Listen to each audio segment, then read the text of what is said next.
KaraokeBooks. The Wonderful Wizard of Oz. Lyman Frank Baum. Audiobook. Chapter 8. The Deadly Poppy Field. Our little party of travelers awakened the next morning refreshed and full of hope, and Dorothy breakfasted like a princess off peaches and plums from the trees beside the river. Behind them was the dark forest they had passed safely through, although they had suffered many discouragements. But before them was a lovely, sunny country that seemed to beckon them on to the Emerald City. To be sure, the broad river now cut them off from this beautiful land. But the raft was nearly done, and after the Tin Woodman had cut a few more logs and fastened them together with wooden pins, they were ready to start. Dorothy sat down in the middle of the raft and held Toto in her arms. When the Cowardly Lion stepped upon the raft it tipped badly, for he was big and heavy, but the Scarecrow and the Tin Woodman stood upon the other end to steady it, and they had long poles in their hands to push the raft through the water. They got along quite well at first, but when they reached the middle of the river the swift current swept the raft downstream, farther and farther away from the road of yellow brick. And the water grew so deep that the long poles would not touch the bottom. "This is bad," said the Tin Woodman, "for if we cannot get to the land we shall be carried into the country of the Wicked Witch of the West, and she will enchant us and make us her slaves." "And then I should get no brains," said the Scarecrow. "And I should get no courage," said the Cowardly Lion. "And I should get no heart," said the Tin Woodman. "And I should never get back to Kansas," said Dorothy. "We must certainly get to the Emerald City if we can," the Scarecrow continued, and he pushed so hard on his long pole that it stuck fast in the mud at the bottom of the river. Then, before he could pull it out again, or let go, the raft was swept away, and the poor Scarecrow was left clinging to the pole in the middle of the river. "Goodbye," he called after them, and they were very sorry to leave him. Indeed, the Tin Woodman began to cry, but fortunately remembered that he might rust, and so dried his tears on Dorothy's apron. Of course this was a bad thing for the Scarecrow.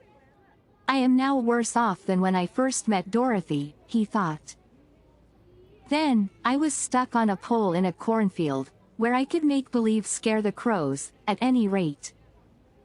But surely there is no use for a Scarecrow stuck on a pole in the middle of a river. I am afraid I shall never have any brains, after all." Down the stream the raft floated, and the poor Scarecrow was left far behind. Then the Lion said, "Something must be done to save us. I think I can swim to the shore and pull the raft after me, if you will only hold fast to the tip of my tail."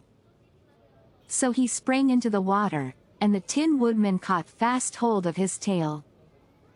Then the Lion began to swim with all his might toward the shore. It was hard work, although he was so big, but by and by they were drawn out of the current, and then Dorothy took the Tin Woodman's long pole and helped push the raft to the land. They were all tired out when they reached the shore at last and stepped off upon the pretty green grass, and they also knew that the stream had carried them a long way past the road of yellow brick that led to the Emerald City. "What shall we do now?" asked the Tin Woodman, as the Lion lay down on the grass to let the sun dry him. "We must get back to the road, in some way," said Dorothy. "The best plan will be to walk along the riverbank until we come to the road again," remarked the Lion. So, when they were rested, Dorothy picked up her basket and they started along the grassy bank, to the road from which the river had carried them. It was a lovely country, with plenty of flowers and fruit trees and sunshine to cheer them, and had they not felt so sorry for the poor Scarecrow, they could have been very happy. They walked along as fast as they could, Dorothy only stopping once to pick a beautiful flower, and after a time the Tin Woodman cried out, "Look!"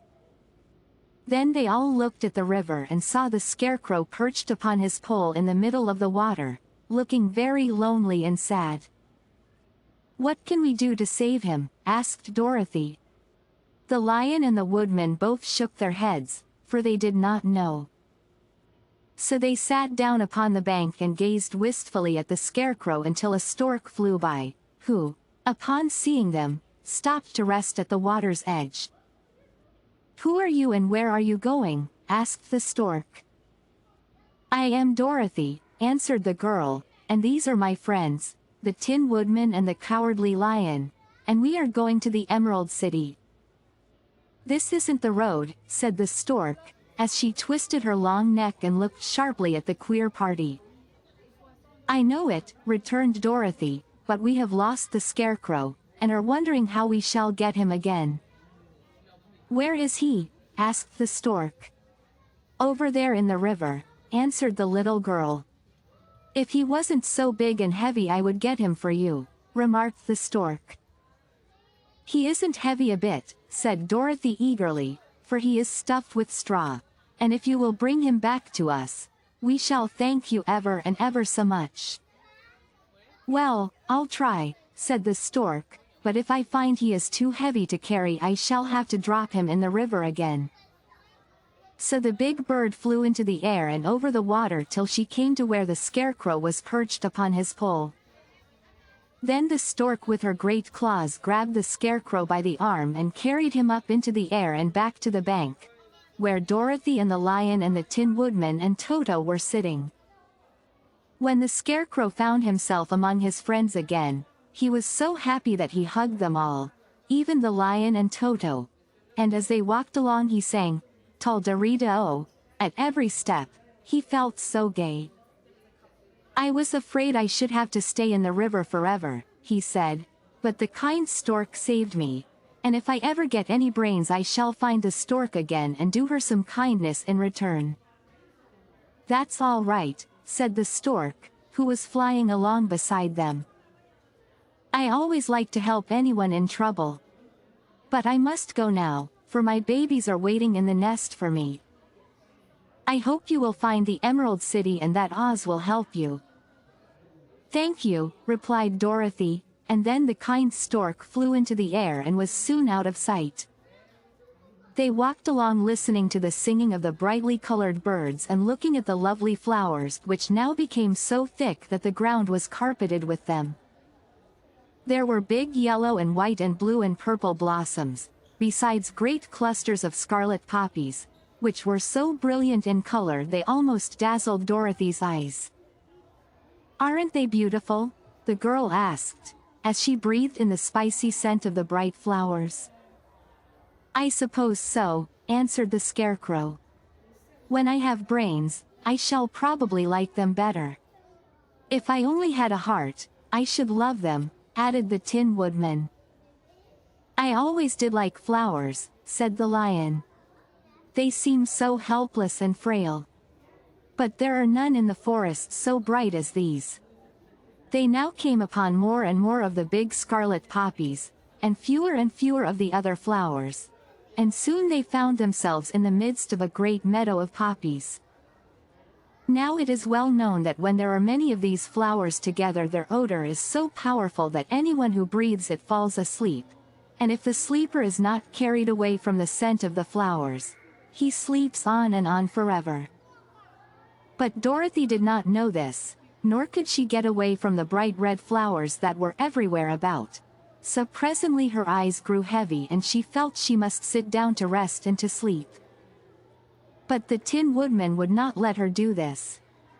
"We must hurry and get back to the road of yellow brick before dark," he said, and the Scarecrow agreed with him.